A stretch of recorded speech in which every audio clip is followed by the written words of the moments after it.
যখন আপনার নামে কেউ বদনাম করে আপনার সামনে কিংবা আপনার পেছনে, আপনার প্রথম কাজ হচ্ছে আল্লাহকে ধন্যবাদ দেওয়া। পড়েন সবাই সুবহানাল্লাহ।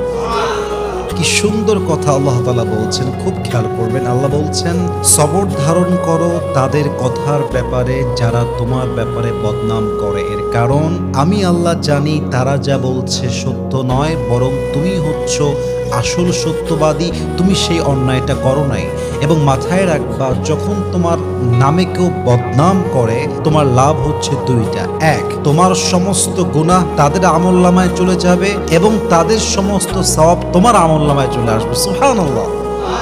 তো যারা বদনাম করবে তাদের জন্য আপনি আফসোস করবেন যে ইস রে, আমার ভাইটা বুঝে না, আল্লাহ আমার ভাইকে তুমি হেদায়াত দান করো। কিন্তু মানুষের বদনামের জন্য, অন্যের চরিত্র নষ্ট হওয়ার জন্য নিজের চরিত্র নষ্ট করা, এটা বোকামি ছাড়া আর কিছুই হতে পারে না, ঠিক কিনা বলেন?